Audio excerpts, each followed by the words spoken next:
السلام علیکم جی حیدر بھائی، یہ آپ کی ریکویسٹ پہ میں اسپیشلی ویڈیو بنا رہا ہوں۔ پہلے تو بڑا افسوس ہوا ہے اس بچی کے بارے میں سن کر جس کی عمر صرف 15 سال تھی، اور اس نے اپنی جان لی ہے اس لیے کہ اس کے نمبر کم آئے ایگزام میں، یا فیل ہوئی، یا کوئی وجہ بھی تھی۔ بڑا افسوس ہوا ہے۔ اللہ پاک اس بچی کا وہ جہان اچھا کرے اور فیملی والوں کو صبر عطا کرے، آمین۔ اور خاص کر یہ میں پیغام دینا چاہتا ہوں اپنی نوجوان نسل کو کہ اس طرح کی آزمائشوں اور برے وقت سے کبھی بھی گھبرانا نہیں چاہیے، کیونکہ یہ دنیا چل رہی ہے اللہ پاک کے بنائے ہوئے قانون پہ، اور اس کے 7 بڑے قانونوں میں سے ایک قانون ہے جس کو ہم بولتے ہیں لو آف پولیرٹی یا لو آف اپوزٹ۔ تو ہر چیز کا اپوزٹ ہے، ایک دوسرا سائیڈ ہے، جیسے کہ رات کے بعد دن ہے، جیسا کہ سفید اور کالا، جیسا کہ اونچا، یہ ٹیبل ہے، میز ہے، جتنا اوپر ہے اتنا نیچے بھی ہے، اتنا ہی نیچے ہے۔ آپ چھت پہ چڑھ جائیں، نیچے سے چھت کو دیکھیں گے تو اوپر اونچا لگے گا، آپ اوپر چلے جائیں تو اتنی نیچائی بھی ہے جتنی اونچائی ہے، اتنی ہی اونچائی بھی ہے جتنی نیچائی ہے۔ تو ہر چیز کا اپوزٹ سائڈ بھی ہے۔ تو اسی طرح جتنی بڑی مصیبت ہوتی ہے اتنا ہی زیادہ اس میں فائدہ چھپا ہوتا ہے۔ ہوتا کیا ہے کہ ہم کو اس فائدے پہ نظر رکھنی ہوتی ہے، بجائے اس کے کہ ہم مصیبت کو لے کے بیٹھ جائیں یا اپنے آپ کو نقصان دیں۔ اصل میں دیکھیں، آپ ماضی میں دیکھیں، جتنے لوگوں کو بھی سمیت انبیاء کے ان کے اوپر مصیبتیں آئیں تو ان کو اونچے مقام ملے۔ جس طرح یوسف علیہ السلام کی عمر کچھ سال ہی تھی اور اس کو اس کے بھائیوں نے کنویں میں پھینک دیا۔ اس بچے کا کیا قصور تھا؟ اس نے تو کوئی گناہ کیا ہی نہیں تھا۔ تو سب سزائیں یا مصیبتیں گناہوں کی وجہ سے نہیں ہوتی۔ ہاں، یہ بھی سچ ہے کہ قرآن پاک کی ایک آیت ہے کہ اللہ پاک فرماتے ہیں آپ جہاں کہیں بھی ہو، جہاں بھی پھنسے ہوئے ہو، مصیبت میں ہو، وہ آپ کے اپنے اعمال کی وجہ سے ہے، لیکن ساری مصیبتیں اپنے اعمال کی وجہ سے نہیں ہوتی۔ کچھ مصیبتیں ہمیں آزمانے کے لیے بھی ہوتی ہیں، جیسے کہ یوسف علیہ السلام پہ بچپن میں مصیبت آئی، ان کو کنویں میں پھینکا گیا، ان کو آکشن میں بیچا گیا، ان کو غلام بنایا گیا۔ ان کا قصور کیا تھا؟ لیکن انہوں نے ہر وقت صبر کیا، اور اس صبر کا نتیجہ یہ ملا کہ وہ پھر مصر کے وزیر اعظم بنے۔ تو مصیبت پہ صبر، اللہ کا شکر، اور مصیبت میں چھپا ہوا جو دوسرا اس کا سائڈ ہے جس میں اچھائی ہے، اس پہ غور کرنا چاہیے۔ اسی طرح اللہ پاک قرآن پاک میں ارشاد فرماتے ہیں کہ سورہ آل عمران سورہ نمبر 3 آیات نمبر 159 and 160، اللہ پاک ارشاد فرماتے ہیں کہ بے شک اللہ دوست رکھتا ہے توکل کرنے والوں کو۔ اگر اللہ تمہاری مدد کرنا چاہے تو کون ہے جو اسے روک سکتا ہے، اور اگر وہ تمہاری مدد نہ کرنا چاہے تو کون ہے جو آپ کو فائدہ پہنچا سکتا ہے۔ اسی لیے اللہ پر ہی توکل کرنا چاہیے۔ یہ 160 ورس نمبر 160 ہے سورہ آل عمران چیپٹر نمبر 3 کی۔ تو توکل صرف اللہ پہ کرنا چاہیے۔ توکل کیسے کیا جاتا ہے؟ آئیے میں آپ کو بتاتا ہوں۔ موسیٰ علیہ السلام اور ان کے ساتھی گھیرے گئے، آگے دریا، پیچھے بہت بڑی فرعون کی فوج۔ تو ابھی جو موسیٰ علیہ السلام کے ساتھی تھے انہوں نے کہا یقیناً اب تو ہم پکڑے گئے. یہ ایک لائن ہے لیکن اس کا مطلب بہت گہرا ہے. اس کی تفصیل بائبل میں آئی ہے. قرآن میں تو کیونکہ پچھلی کتابوں میں تفصیل ہے، قرآن ان کو یاد دہانی کے لیے مختصر طریقے سے ان کی یاد دہانی کراتا ہے. تو انہوں نے کہا اب تو ہم پکڑے گئے. تو ان کا مطلب یہ تھا کہ موسیٰ علیہ السلام آپ کے پیچھے چل کے تو ہم نے نقصان اٹھایا کہ ابھی تو موت ہے، آگے دریا ہے، پیچھے دشمن ہے. توکل موسیٰ علیہ السلام نے کہا نہیں، انما یا ربی سیہدین، ہرگز نہیں، میرے ساتھ ہے میرا رب، وہ ضرور میرے لیے راستہ نکالے گا ان حالات میں بھی. آگے دریا پیچھے دشمن کی فوج، توکل اس کو بولتے ہیں. یہ سورہ شعراء کی آیت نمبر 62 ہے، 61 اور 62. جب آپ پورا توکل دل سے کرتے ہیں تو پھر فیل ہونا، پاس ہونا، مصیبتیں آنا، آپ کو پتہ ہوتا ہے کہ کامیابی آپ ہی کی ہے، کیونکہ کامیاب وہی ہوئے ہیں، ماضی میں دیکھ لیں، اور مستقبل میں انشاءاللہ پاس وہی ہوں گے جن کا سارا توکل اللہ پہ ہوتا ہے. تو اس لیے مشکلاتوں سے کبھی نہ گھبرائیں. کیوں کہ مصیبت میں یا مشکلات میں چھپا ہوا فائدہ ہوتا ہے. آدمی صرف 2 وجہ سے ہی چینج ہوتا ہے، صرف 2 وجہ سے. ایک تو یہ ہے کہ اس پہ کوئی اتنی بڑی مصیبت آئے کہ اس کی زندگی کو بدل کے رکھ دے، یا پھر کوئی چیز ریپیٹیشن کرنے سے، اپنا معمول، عادت، ہیبٹ بنانے سے، روزانہ سے پھر کرنے سے شروع میں تکلیف ہوتی ہے، کیونکہ کمفرٹ جو زون ہے، جو اس سے باہر آنا آسان نہیں ہے. آدمی اگر عادی ہے لیٹ اٹھنے کا، رات کو لیٹ تک محفلیں کرنے کا، صبح سارا دن بیڈ میں پڑا رہنے کا، تو اس کو 5-6 بجے اٹھنے میں تکلیف تو ہوگی. کتنے دن ہوگی؟ کچھ دن لگیں گے، ساتھ ساتھ وہ سارا کچھ ٹھیک ہوتا جائے گا. اور ایک آدمی ہے، اس نے ریسرچ کی ہے، اس کا نام میرے ذہن سے نکل گیا ہے. اس نے 73 ملینئرز امریکہ کے جو اس نے چنے، اس نے کہا کہ میں نے ان کے پاس ایک کے پاس جانا ہے، ان سے ان کی کامیابی کا راز پوچھنا ہے. تو یہ ہوتا رہتا ہے، لوگ کرتے ہیں، ریسرچ کرتے ہیں کہ ان لوگوں نے کیسے کامیابی حاصل کی، تو ہم لوگوں کے لیے کچھ کریں، کچھ ان کے لیے ان کو کامیابی کا طریقہ بتائیں. تو وہ آدمی لکھتا ہے کہ 73 آدمیوں میں سے ایک بات کامن تھی، ایک بات ہر ایک ملینئر میں مجھے ملی، وہ یہ تھی کہ کوئی بھی آدمی 6 سے بعد نہیں اٹھتا تھا صبح. کچھ 3:30 اٹھتے تھے، کچھ 4:30 اٹھتے تھے، کچھ 5 اٹھتے تھے. 6 سے پہلے سارے ان کی بیڈوں سے باہر ہوتے تھے. تو 6 کے بعد اس کے مطابق کوئی ملینئر نہیں اٹھتا. سویرے اٹھنے میں برکت ہے، تو اس لیے سویرے اٹھنا اپنا معمول بنائیں. پاس فیل ہونا یہ ہمارے ہاتھ میں نہیں ہے، ہم صرف کوشش کرتے ہیں. اور آپ کی کوشش پہ، جس چیز کی آپ کوشش کرتے ہیں وہ آپ کو گارنٹی سے ملتی ہے. جتنی لیٹ ملے گی اتنا ہی زیادہ اس میں فائدہ ہوگا اور اتنا ہی اس میں مزہ ہوگا. تو کبھی بھی گیو اپ نہ کریں، کبھی بھی اپنے آپ کو نقصان نہ پہنچائیں، حوصلہ رکھیں اور بہادری سے حالات کا مقابلہ کریں. دنیا کا کوئی بھی کام شروع کریں، کوئی بھی، کسی بھی محکمے میں جائیں، کوئی بھی نوکری کریں، کبھی کسی سے سفارش نہ مانگیں. سفارش بادشاہوں کے بادشاہ سے مانگیں. جب آپ کو وہ پوسٹ ملے گی، وہ جاب ملے گی، جو بھی آپ کا مقصد ہے، تو اس میں برکت ہی برکت ہوگی. وہ آپ کو اپنے میرٹ سے ملے گی. آپ اپنے آپ کو اس قابل بنائیں، نہ کہ محلے کے پولیٹیشین کے پاس جائیں، چودھری صاحب کے پاس جائیں، ملک صاحب کے پاس جائیں. کسی کے پاس جانے کی ضرورت نہیں ہے.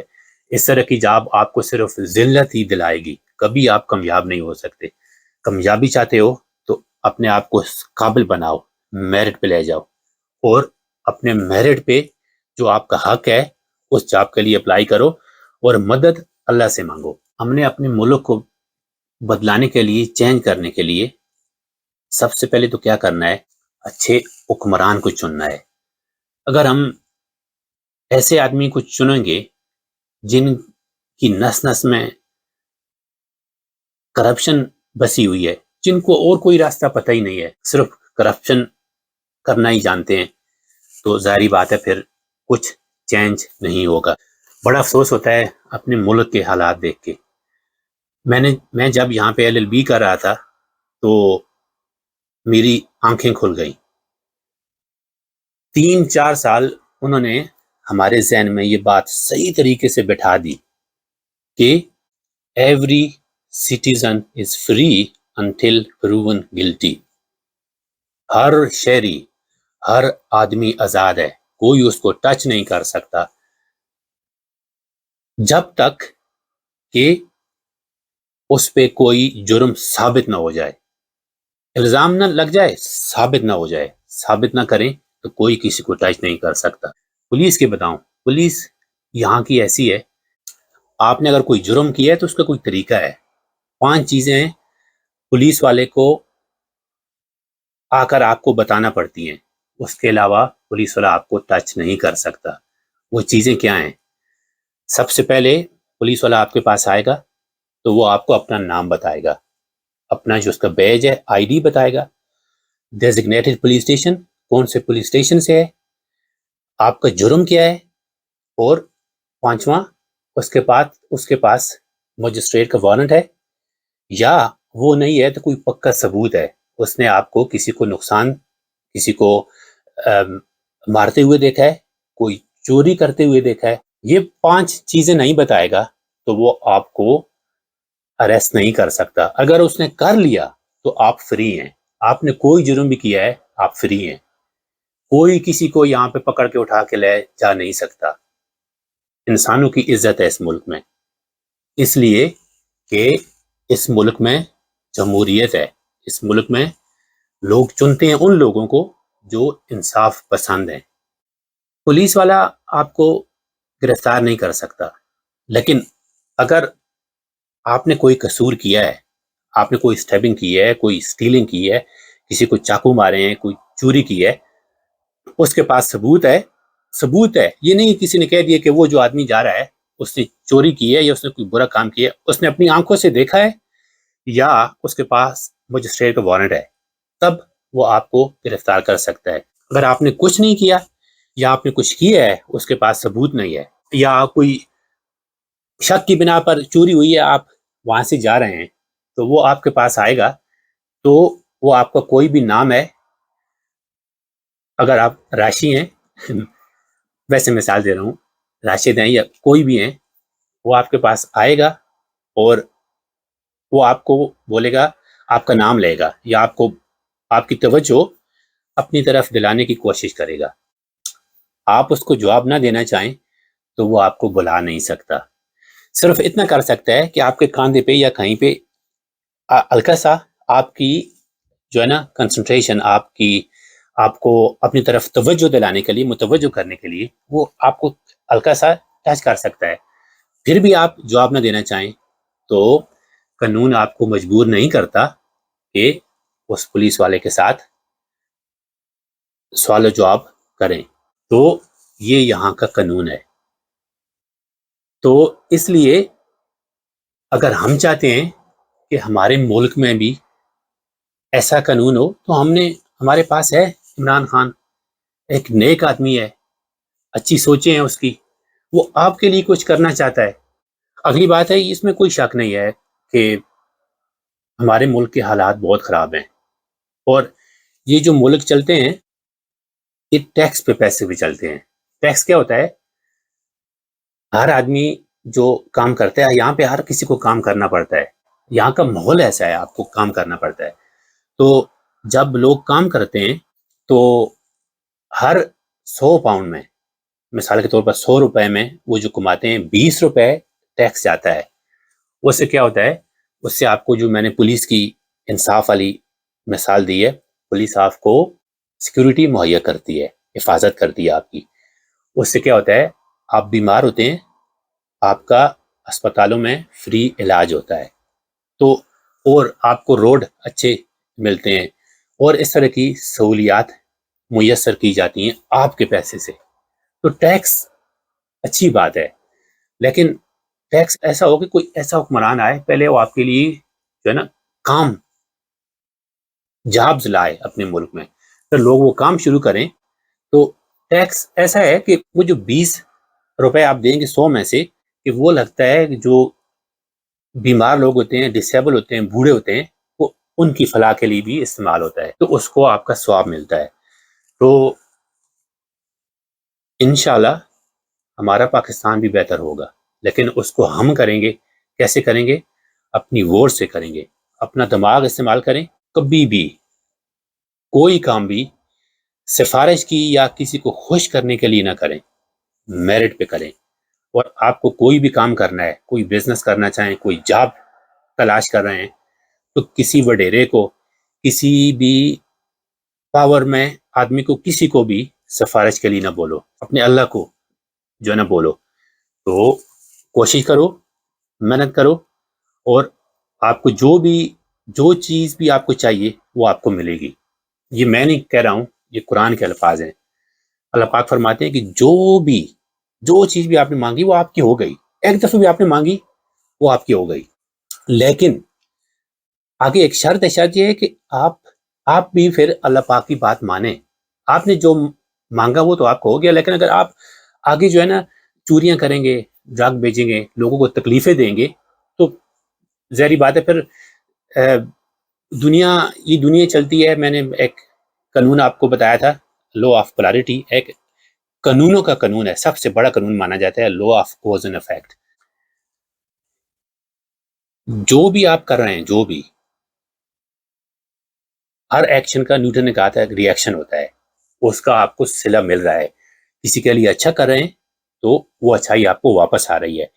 جتنی ٹائم لگے گی اتنی ہی ڈبل ہوگی، واپس آئے گی. اللہ سے جو مانگا ہے اس پہ صبر کریں، اس پہ کام کریں، وہ آپ کو ملے گا. لیکن کسی کو تکلیف نہیں دینی، کسی کا حق مار کے، کسی کا حق چھین کے آپ اوپر جا ہی نہیں سکتے. اور اگر جائیں گے تو وہ بہت تھوڑے ٹائم کے لیے ہوگا، آپ کو نیچے منہ کے بل گرنا ہے. تو اس لیے ایمانداری سے اور محنت سے حاصل کرنے کی کوشش کریں جو بھی آپ کو چاہیے. اگر آپ نیک ہیں، آپ اچھے ہیں، اور آپ ایسے ماحول میں رہ رہے ہیں جہاں پہ لوگ آپ کا اچھا نہیں سوچتے، کامن یہ آپ کو سوال ملتا ہے. قرآن پاک کی ایک آیت ہے، وَمَا كَانَ رَبُّكَ نَسِيًّا، تو آپ کا رب کبھی بھولتا نہیں ہے. اگر آپ نے کسی نے آپ کے ساتھ زیادتی کی ہے، آپ کا حق مارا ہے، تو وہ فائدہ اس چیز سے اٹھا ہی نہیں سکتا. آپ کے ساتھ جو زیادتی ہوئی ہے، حق مارا گیا ہے، اس سے آپ کو ڈبل ملے گا، اس دنیا میں بھی ملے گا اور آخرت میں بھی ملے گا. لیکن آپ جب صبر کریں گے، تب آپ اپنے اللہ پہ چھوڑیں گے، تب آپ خود ہی بدلہ لینے لگیں گے، تو پھر تو بات برابر. تو آپ نے صبر کرنا ہے. بات کہاں سے چلی تھی اور کہاں تک پہنچ گئی؟ حیدر بھائی، بڑا افسوس ہوا ہے، اور دعا ہے کہ اللہ پاک اس بچی کو جنت میں جگہ عطا فرمائے اور فیملی والوں کو صبر کی توفیق دے. کہنے کو تو بہت چھوٹی سی بات ہے، لیکن اصل چیز ہے ہی یہی. دعا مانگے اللہ سے، اور یقین سے مانگے، توکل سے مانگے. دعا میں اتنی طاقت ہے، آپ کی ایک ایک جو دعا کی ہوتی ہے وہ آپ کو گارنٹی ہے، یہ میرے لفظ نہیں ہے، یہ اللہ پاک کا ارشاد ہے قرآن پاک میں، کہ جو بھی آپ نے مانگا وہ آپ کا ہو گیا. اللہ پاک فرماتے ہیں جو آپ میرے سے مانگتے ہیں میں صرف سنتا نہیں ہوں، میں سنتا بھی ہوں، میں اس کا جواب دیتا ہوں، اور صرف جواب نہیں دیتا، وہ چیز آپ کو دے دیتا ہوں. لیکن آپ کا بھی تو کام ہے، آپ میری بات سنیں تاکہ آپ فائدہ پائیں زندگی میں. تو اس لیے دعا کریں, دل سے کریں, اور توکل صرف اللہ سے رکھیں, امید صرف اللہ سے رکھیں, اور قرآن پاک کو ترجمہ کے ساتھ پڑھیں. قرآن وہ کتاب ہے جو آپ کو اندھیروں سے نکال کر روشنی میں لاتی ہے. اچھا, تعلیم جو ہے, لوگ سمجھتے ہیں کہ میرے پاس تعلیم نہیں ہے, میں اسکول نہیں گیا, میں کالج نہیں گیا, میں یونیورسٹی نہیں گیا, میں کچھ نہیں کر سکتا. یہ جو ڈگری ہے نا, صحیح دیکھا جائے تو یہ تو لوگوں کو غلام بناتی ہیں. آپ نے 9 سے 5 منٹ لیٹ نہیں ہونا آفس میں, 5 سے 10 منٹ پہلے نہیں چھوڑنا. تو یہ جو آپ کو سٹریس ہوتی ہے, کیمرے لگے ہیں اوپر, سپروائزر لگے ہوئے ہیں, مینیجر لگے ہوئے ہیں, آپ انسان کو اللہ پاک نے فری پیدا کیا ہے, اور یہ پھلتا پھولتا بھی ہے جب یہ فری ہوتا ہے. یہ اپنے انڈر کام کرتا ہے, کسی کے اندر ایک قسم کی غلامی نہیں کرتا.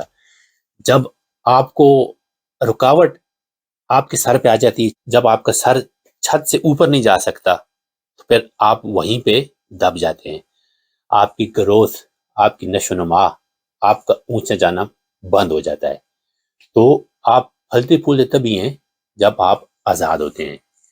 آزاد کیسے ہوں گے؟ اپنے لیے کام کریں, اپنے بزنس شروع کریں, اور پڑھائی کریں. اور پڑھائی یہ نہیں ہے کہ آپ کالج یونیورسٹی میں جائیں. پڑھائی لوگوں نے 80-90 سال سٹرگل کر کے کامیابی حاصل کی. انہوں نے اپنے 80-90 سال کی جو سمری ہے, کیسے انہوں نے کامیابی حاصل کی, کیسے وہ ان حالات سے گزرے, اور کیسے ان پہ قابو پایا, وہ ایک بک میں بند کر دی ہے. تو آپ ایک بک 4-5 گھنٹے میں, ایک دن میں, 2 دن میں, ہفتے میں پڑھ سکتے ہیں. ایک بک, ایک کتاب آپ کی زندگی چینج کر سکتی ہے, آپ کی زندگی کمپلیٹلی بدل کر رکھ دے گی. کتنی کتابیں ایسی ہیں, سیلف ڈیولپمنٹ کی کتابیں ہیں, تو آپ پڑھیں. فضول ٹائم ضائع کرنے سے بچیں. آپ ایک اچھی کتاب لیں. سب سے بہترین ساتھی, سب سے بہترین کمپینین کتاب ہے, اس میں تو کوئی شک ہی نہیں ہے. کتاب میں آپ کو بتاتا ہوں, سب سے پہلے کون سی کتاب پڑھیں. سب سے پہلے قرآن پاک لیں اور اس کو ترجمے کے ساتھ پڑھیں, پھر بار بار پڑھیں, کہ یہی آپ کو آزاد کرے گی, یہی آپ کو اندھیرے سے نکال کے روشنی میں لائے گی. یہ ایسی کتاب ہے. کتاب پہ بات شروع ہے تو ایک, اچھا, سلمان علیہ السلام نے میٹنگ رکھی, تو سلمان علیہ السلام کو یہ طاقت دی گئی تھی کہ وہ سب پرندوں کی زبانیں جانتے تھے, چرند پرند سب کی, جنوں کی, حیوانوں کی, سب کی زبانیں ان کو آتی تھیں. تو انہوں نے کوئی خاص میٹنگ تھی, تو سب جو اللہ پاک کی مخلوق ہے سب آ گئے. ایک ہدہد مسنگ تھا, تو انہوں نے لیڈر, ہر قوم کا ایک لیڈر بلایا. تو ہدہد لیٹ تھا, تو وہ لیٹ آیا. تو سلمان علیہ السلام, تو انہوں نے وجہ پوچھی. ہدہد نے کہا کہ میں, آپ کی کوئی نیبر ملک ہے, اس سے گزر رہا تھا, تو آپ کے کسی ہمسایہ ملک سے, تو میں نے کیا دیکھا کہ ایک عورت ہے, ملکہ بلقیس, وہ بیٹھی ہوئی ہے تخت پہ, اور اس کی رعایا اس کو سجدہ کر رہی ہے. تو مجھے بڑا عجیب لگا, تو میں تھوڑی دیر وہاں ٹھہرا. میں نے دیکھا یہ کیا ماجرا چل رہا ہے, تو اس لیے میں لیٹ ہو گیا. تو سلمان علیہ السلام نے کہا, اچھا, میرے پڑوس میں رہتے ہوئے کوئی اس طرح کا جرم کر رہے ہیں. تو سلمان علیہ السلام نے اس ملکہ بلقیس کو پیغام بھیجنا چاہا. تو سلمان علیہ السلام بیٹھے ہوئے ہیں, اور ان کے آگے ساری جو نا مخلوق اللہ پاک کی وہ بیٹھی ہوئی ہے. ان میں ایک بہت پاورفل جن بھی تھا, جو اچھے جنوں کا سردار. تو سلمان علیہ السلام نے کہا, کون ہے جو ملکہ بلقیس کا تخت ابھی میرے سامنے لا سکتا ہے؟ تو اس جن نے کہا کہ اللہ کے نبی, آپ کو پتہ ہے میں قابل اعتبار بھی ہوں, طاقت بھی ہے, اور آپ اپنی جگہ سے اٹھیں گے نہیں, اور ملکہ بلقیس کا تخت آپ کے پاس ہوگا. تو اسی اللہ کی مخلوق میں سے, جو اللہ کی سب سے بہترین مخلوق ہے, وَلَقَدْ خَلَقْنَا الْإِنسَانَ فِي أَحْسَنِ تَقْوِيمٍ، اور ہم نے انسان کو بہت ہی زبردست شکل میں بنایا ہے. اور وہ مخلوق جس کو اللہ پاک نے اپنے بعد سب سے اونچا درجہ دیا ہے، اشرف المخلوقات بنایا ہے، تو وہ انسان، ہم جیسا انسان وہاں پہ بیٹھا ہوا تھا. اس نے کہا اللہ کے نبی، آپ آنکھ بند کریں گے اور کھولیں گے نہیں، اور ملکہ بلقیس کا تخت آپ کے سامنے ہوگا. وہ بات ہی کر رہا تھا اور ملکہ بلقیس کا تخت سلمان علیہ السلام کے سامنے آ گیا. تو قرآن پاک کی اگلی آیت پھر کہتی ہے کہ یہ کام اس آدمی نے کتاب کے علم کی وجہ سے کیا ہے. اس کے پاس کتاب کا علم تھا. تو کتاب آپ کا بہترین ساتھی ہے. مطالعہ کریں، اچھی کتابیں پڑھیں، اور شروعات ہمیشہ جو سیکرڈ بکس ہیں، قرآن ہے، قرآن سے شروعات کریں. بائبل پڑھیں، تورات پڑھیں، جو سام پڑھیں. تو کیونکہ قرآن پاک کہتا ہے آپ قرآن پاک پڑھیں گے تو آپ پہ بہت سی چیزیں جو ہے نا کھلیں گی جو آپ کو پتہ ہی نہیں ہے. تو ان میں یہ بھی ہے کہ یہ جو پچھلی کتابیں ہیں نا، یہ کتاب قرآن انہی کی ایک لڑی ہے، انہی کی ایک کڑی ہے. یہ ان کی تصدیق کرتا ہوا، ان کو جھٹلاتا ہوا نہیں، ان کی تصدیق کرتا ہوا آیا ہے. تو سب کا مطالعہ کریں. پھر ان کے بعد آپ جو بھی کتاب پڑھیں اپنا معمول بنائیں. روزانہ کو زیادہ نہیں تو 10-15 منٹ کوئی چیز پڑھیں جو آپ کے علم میں اضافہ کرے. اور کبھی بھی اس بات پہ نہ اترائیں. خاص کر ہمارے ملک میں فرقہ واریت کی بہت آگ ہے. اس نے بہت نقصان کیا ہے. ہر فرقہ یہ کہتا ہے پہلے تو ہم فرقہ نہیں ہیں، ہم جماعت ہیں، اور صرف ہماری جماعتی یا ہمارا فرقہ ہی جنت میں جائے گا، باقی سب جہنمی ہیں. اور اللہ پاک نے ہم کو یہ سکھایا ہے، نبی صلی اللہ علیہ وسلم کے سمیت سب صحابہ بھی یہی پڑھتے تھے، ہم بھی یہی پڑھتے ہیں کہ اہدنا الصراط المستقیم. نماز میں جب پڑھتے ہیں وہ اللہ پاک ہم کو سیدھا راستہ دکھا. پھر آگے کون سا راستہ؟ صراط الذین انعمت علیہم، ان لوگوں کا راستہ جن پر آپ نے انعام کیا. غیر المغضوب علیہم ولا الضالین، نہ کہ ان کا جن پر آپ کا غضب ہوا، جو فعل ہوئے. تو جب نبی صلی اللہ علیہ وسلم یہ دعا پڑھتے تھے اللہ سے، سب صحابہ پڑھتے تھے، ان کا تو کوئی فرقہ نہیں تھا، وہ تو مسلمان تھے. تو ابھی ہم نے جو ہے نا فرقہ واریت کی آگ لگائی ہوئی ہے، اور ہر فرقہ بولتا ہے کہ ہم جنتی ہیں باقی سب جہنمی ہیں. حالانکہ پتہ تو کوئی نہیں ہے. جب اللہ نے ہم کو سکھایا کہ میرے سے مانگو، اللہ کو پتہ ہے کہ ہدایت والی راہ کون سی ہے. فرقہ واریت تو ہے ہی نہیں، اسے تو ممانعت ہے. اور میں اس بحث میں پڑھنا نہیں چاہتا ہوں کہ یہ میری فیلڈ نہیں ہے، لیکن بڑا افسوس ہوتا ہے دیکھ کے کہ جو مناظرے ہمارے ملک میں ہوتے ہیں، مناظرہ کسی بھی چیز پہ بحث اگر اس کا حل نکالنے کے لیے کی جائے، اس کی بہتری کے لیے کی جائے، تو وہ بری بات نہیں ہے، ممانعت نہیں ہے. کسی بھی چیز کو بہتر کرنے کے لیے کچھ اس فیلڈ کے جو ایکسپرٹس ہوتے ہیں وہ بیٹھتے ہیں اور اس کا اچھا حل نکالتے ہیں. وہ اگر اس میں کسی چیز پہ کوئی جھگڑا ہے، کوئی بات صاف نہیں ہے، تو اہل علم بیٹھیں اور کچھ 2-3 آدمی نیوٹرل ہوں اور ان کی باتیں سنیں، اور جو ان میں سے سب سے زیادہ قرآن کے نزدیک ہو، سنت کے نزدیک ہو، وہ اس پہ جو ہے نا سب اکٹھے ہو جائیں. لیکن بڑے افسوس سے کہنا پڑتا ہے کہ ہمارے ملک میں مناظرے اس لیے نہیں کیے جاتے کہ کسی چیز کا حل نکالیں. مناظرے اس لیے کیے جاتے ہیں کہ کسی اور جماعت کو نیچا دکھانا اور اپنے فرقے کو اونچا دکھانا. ہم اس نیت سے نہیں جاتے مناظروں میں کہ جس چیز پہ بحث ہے اس کا حل نکالیں. ہم اس لیے جاتے ہیں کہ ہم یہ ثابت کریں کہ ہمارا فرقہ ٹھیک ہے اور باقی سب فرقے غلط ہیں. اور اصل جو چیز ہے، ہمارے نبی صلی اللہ علیہ وسلم نے اپنے آخری خطبے میں یہ فرمایا تھا کہ گواہ بن جاؤ، اللہ پاک کا جو میسج میرے ذمہ تھا میں نے اس کا حق ادا کر دیا، میں نے اس کو اچھے طریقے سے آپ تک پہنچا دیا، ابھی یہ مکمل ہے، نہ تو آپ اس میں کوئی اضافہ کر سکتے ہیں، نہ تو کوئی اس میں کوئی چیز نکال سکتے ہیں، تو یہ مکمل دین ہے۔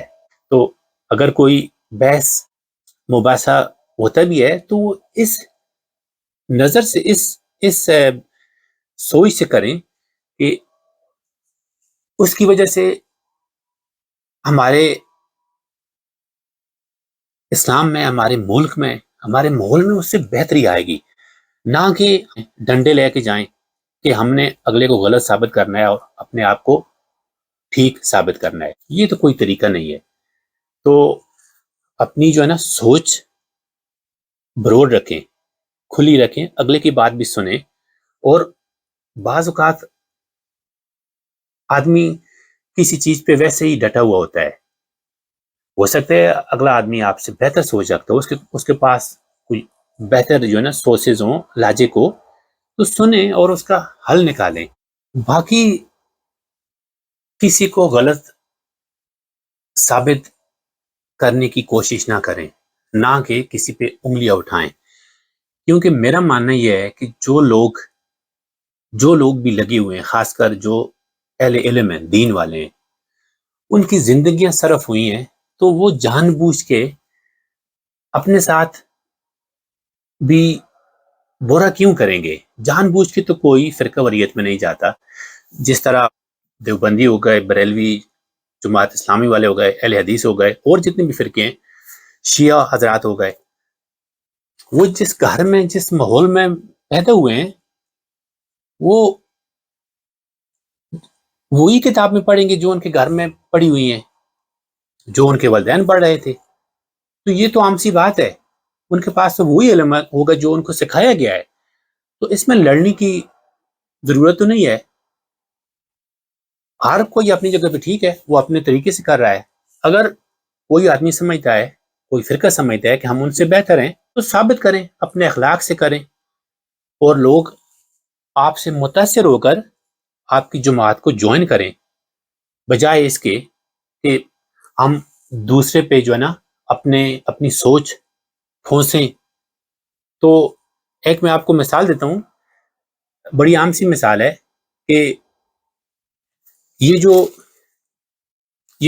دیکھیں، میرے ہاتھ میں ایک لفافہ ہے، میں ابھی آپ سے پوچھوں گا کہ اس کا کلر کون سا ہے، تو آپ بولیں گے کہ یہ براؤن ہے، تو میں بولوں گا کہ آپ جھوٹ بول رہے ہیں، براؤن نہیں ہے، میں کہوں گا یہ تو وائٹ ہے، تو آپ بولیں گے کہ میں جھوٹ بول رہا ہوں، یہ تو آپ کو براؤن نظر آ رہا ہے، مجھے وائٹ نظر آ رہا ہے۔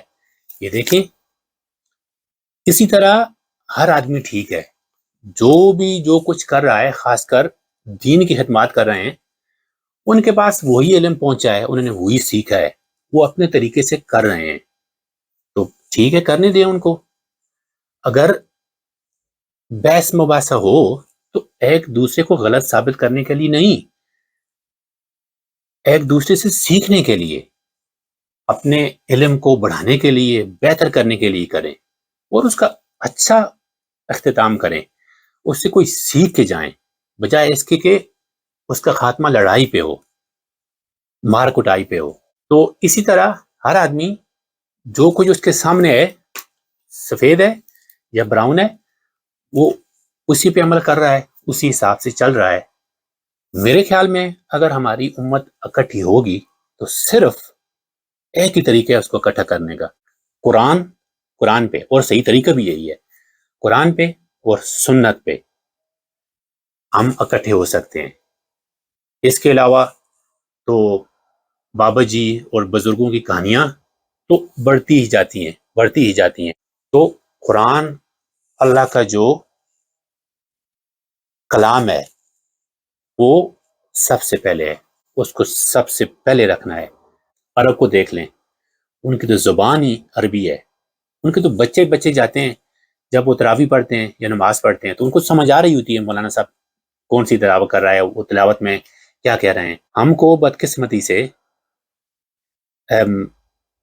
کچھ لوگ ہیں جو منع کرتے ہیں عام لوگوں کو قرآن پاک پڑھنے سے. بہت بڑا ظلم ہے. آپ قرآن نہیں پڑھیں گے تو کبھی بھی آپ کی زندگی بہتر ہوگی نہیں. قرآن کو ترجمے کے ساتھ پڑھیں. عرب کی مثال لے لیں، ان عیسائیوں کی لے لیں. وہ بائبل کو انہوں نے انگلش میں ٹرانسلیشن کی ہوئی ہے، وہ انگلش میں پڑھتے ہیں. اس کی زبان میرا خیال ہے ہبرو تھی، یا کون سی بھی زبان تھی، ہبرو زبان میں میرا خیال ہے بائبل تھی یا کسی بھی زبان میں تھی. اس سے انہوں نے اس کی ٹرانسلیشن کی ہوئی ہے صاف انگلش میں. تو اسی طرح یہودی ہیں، وہ تورات کو پڑھتے ہیں. اصل مقصد قرآن کا اس کو سمجھنا ہے. یہ میسج ایک پیغام ہے. اللہ پاک ہم کو کیا کہہ رہا ہے، اس میں پیغام کیا ہے. مجھے آخری 10 پارے یاد ہیں. میں چھوٹا تھا تو میرے والد صاحب کو اللہ پاک خوش رکھے اور لمبی زندگی دے. ان کا خواب تھا کہ ہم سب جو بھائی ہیں وہ قرآن پاک یاد کر لیں اور عالم بھی بنے. میرا بڑا بھائی ماشاءاللہ قرآن پاک حافظ ہے. مجھے بھی 10 پارے یاد ہیں، لیکن مجھے ترجمہ کسی کا یاد نہیں تھا. میں نے ابھی پڑھنا شروع کیا. میں نے کچھ سالوں پہلے ہی میں نے نماز کا ترجمہ سیکھا ہے.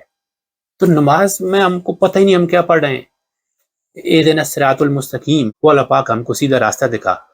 یہ اگر پتہ ہی نہیں ہے تو وہ تو بولے گا بھائی میرا فرقہ ہی ٹھیک ہے، میں ہی ٹھیک ہوں، باقی سب جہنمی ہیں. تو ترجمے کے ساتھ قرآن کو پڑھیں. جو قومیں بھی ان کے پاس جو کتابیں ہیں وہ ترجمے کے ساتھ پڑھ رہی ہیں، ان کی عزت کرتی ہیں، تو اللہ پاک نے ان کو دنیا میں بھی خوشحالی دی ہوئی ہے. تو قرآن کو ترجمے کے ساتھ پڑھیں. اور تنقید کرنا، بحث و مباحثہ کرنا اور فرقوں کی یا لوگوں کی ڈس ریسپیکٹ کرنا یہ غلط ہے. اس سے کبھی کیوں ایک عام سی بات ہے کہ کوئی چیز بھی کبھی بھی وہ کہتے ہیں نا فورس نیگیٹ، تو زبردستی سے کوئی چیز بھی بدلتی نہیں ہے، چینج نہیں ہوتی. اگر چینج لانی ہوتی ہے تو پیار سے، محبت سے اور طریقے سے. اللہ پاک ہم سب کا حامی و ناصر ہو. اور دعاؤں میں یاد رکھنا